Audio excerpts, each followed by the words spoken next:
For our project, it's very important that we address how important it is to understand what corruption is in Southeastern Europe, particularly in Croatia, Bulgaria, and Greece. And please, Marijana, as you are also targeted audience of our EU project on anti-corruption efforts, but also a researcher who has been participating in this project from its beginning. Can you share with us what have you learned so far? Why do you think that it is important that we particularly address through podcasts, different modules, research on joint problems that we have, and how that influenced you already?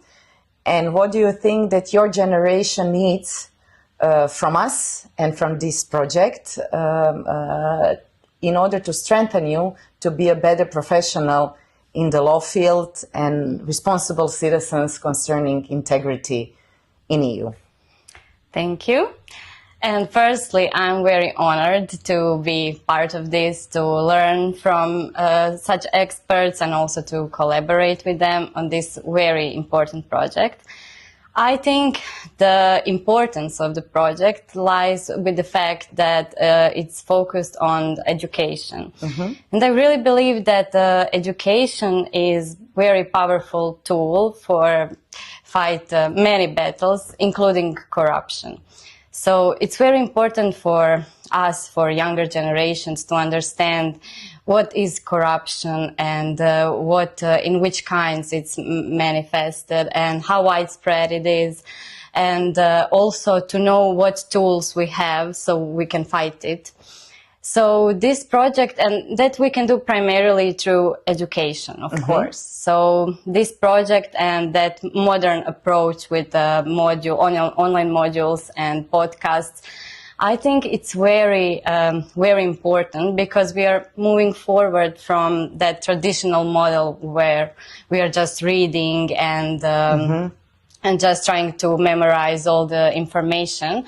But with this approach, we are listening, we are watching, and also reading. So we are kind of passively learning at the same time. So that's very, very important.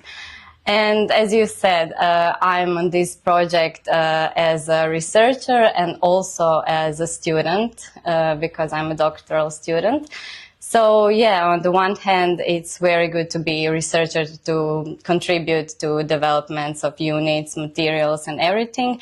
But also as a student, I think I can help you so you can see inside, inside for our generation. What do we need? And and what kind of learning methods we think are effective. Okay, so you think that these modules and the way of teaching material, how teaching material is built, will help students, but also young practitioners in different positions, capacities, either as doctoral students, but also as future judges, as trainees at courts, in legal office and prosecution office, to fight something that is omnipresent, but also to raise awareness that we should not use corrupt methods to achieve our goals, that merit should be something that governs or should govern all of us in order to achieve social justice, in order to have fair competition. And tell me, so for your generation, but also you are already becoming an expert in the field at early starts, what is one of the goals of this project. How do you perceive corruption, or do you really think it is so widespread? Because perception of corruption is very high in this region, or do you comment corruption among yourselves? Students of law, is that matter something that it should be addressed? Yes, of course. I mean, in Croatia, we know that corruption is, the perception of corruption is we think that corruption is widespread. But of course, we need to start from the beginning, from because people think, and also students think, that corruption are big scandals or white-collar corruption. But what we need to understand is that corruption is in our everyday activities. It can be even something that we consider normal in our culture, like giving gifts to public officials or doctors.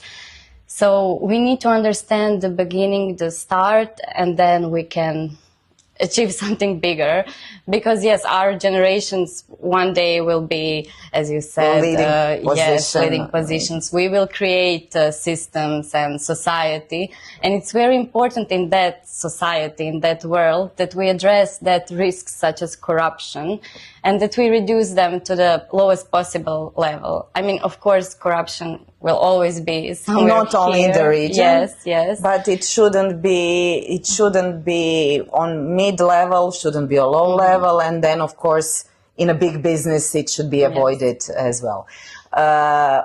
So what do you think then that we can contribute, particularly when we are in international arena, transnational business? So after reading the modules, doing the exercises, so what could we from the region contribute to the integrity of doing business, of performing duties, of being member of parliament in European Union, by learning the detriment effect that corruption has?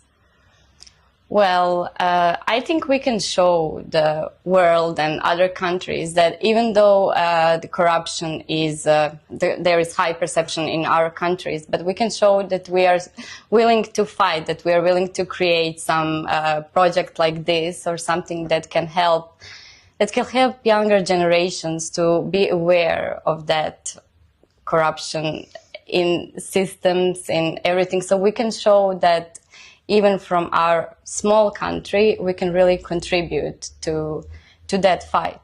And to address risks. Yes. That based on the research that you all contributed in this project with other teams from Bulgaria and Greece, we also identified the phenomenology of corruption.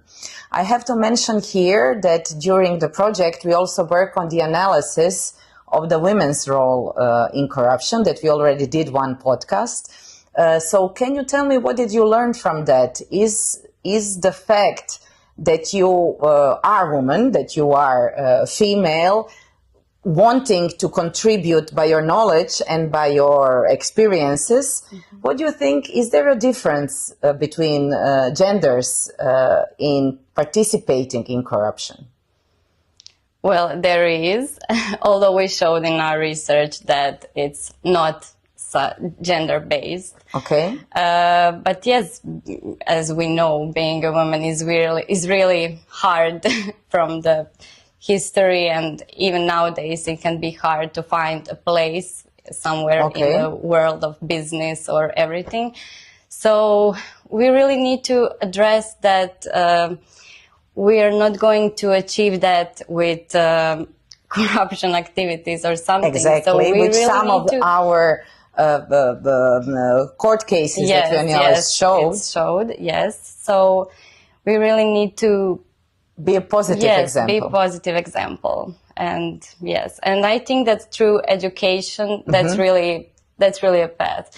And this module on anti-corruption, that's really important for younger generations, because it can show us that we can contribute to change, that we can be the part of that transformation, and that we need to understand that change starts from small actions and from our everyday choices. Okay, so during the time that we worked on the project, what would you say, what are the areas, okay, we already discussed that we shouldn't only concentrate on political white-collar big cases where we have public officials, when we have maybe transnational business, but what would you say from your experience when you look at the lawyer to the cases that already have been led in Croatia? What are the positive, how do you look at the activities of prosecution and judges? Do you think that we, by having those cases, which Croatia has, do you think that perception of corruption maybe rises because we have so many cases, but also can we say that by prosecuting, that we are, at least in Croatia, but in the region, that maybe is not so present, that we put the problem on the surface, that we are not hiding it, that we are ready to analyze it at law schools, that we are ready to apply and get the project. Are you afraid to discuss it? Are Croatian and Southeastern students afraid to discuss those topics? I think we're not. I think we are aware that this is our problem and that we need to find our ways to solve it. But just as you said, you already answered your question in some way. I think that there is that perception because we are prosecuting that. So that's the truth. I mean, and that's better. But people really need to understand that that's better. So. Of course. So based on your answers and based on the project that we did, would you think that it is important to have one maybe universal module on anti-corruption, not only at the law school, which we do address, but also that it should be offered, and would that have effect for all disciplines? So that we have a joint knowledge what corruption is, regardless if we are bankers, future investment bankers, future architects, future political leaders. So would you think that for your generation is something that it should be offered to students, not only students, but we are now at the university model, for every discipline? Yes, of course, because corruption is not only about the law, it's about every sector. And as I said, if we perceive corruption as something that we can change on everyday basis, that will be the way to eventually fight that widespread phenomenon. So I think, yes, it should be in every sector because everyone needs to learn that and to understand that risks that imposes and to help find a way, help find a solution. Thank you, Marijana. Thank you for being part of the project, and thank you for offering us the view while we created modules and podcasts of what your generation needs to have our countries in a better position that we are already now. Thank you. Thank you.